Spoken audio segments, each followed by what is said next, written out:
मुंबईमध्ये बोरिवलीतील संजय गांधी राष्ट्रीय उद्यान अर्थात नॅशनल पार्कमध्ये दगडफेक झालेली आहे। आदिवासी कुटुंब आणि पोलिसांमध्ये संघर्ष पाहायला मिळाला। या उद्यानामध्ये राहणाऱ्या आदिवासी कुटुंबांना वन विभागाने नोटीस पाठवलेली होती। या नोटिशीनंतर आदिवासी कुटुंबांना उद्यानातून बाहेर काढण्याचा प्रयत्न करण्यात आला, मात्र आदिवासी कुटुंबांनी याला विरोध केला। वन हक्क कायदा 2006 नुसार आदिवासी समाजाला तिथून काढता येणार नाही असा दावा इथल्या आदिवासी कार्यकर्त्यांनी केला आहे। बोरिवलीतील नॅशनल पार्क मध्ये दगडफेकीचा हा प्रकार समोर आलेला आहे।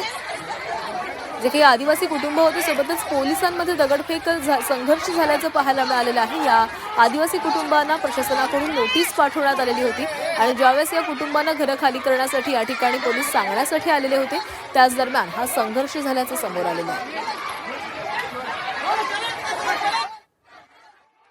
आदेशाची प्रत वाचलेली नाहीये, तर त्यामुळे त्याबाबत प्रतिक्रिया देता येणार नाही।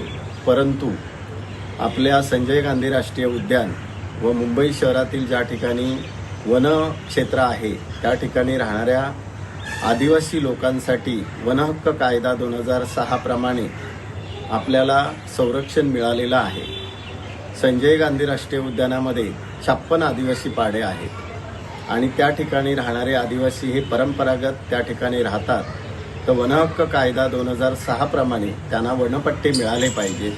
त्यांना त्यांची गावं आणि ते त्यांच्या वहिवाटी ज्या आहेत परंपरागत त्या कायमस्वरूपी मालकी हक्काने मिळाव्यात व वनहक्क कायदा 2006 प्रमाणे त्यांना वनपट्टे मिळावेत असंच या प्रसंगी म्हणता येईल।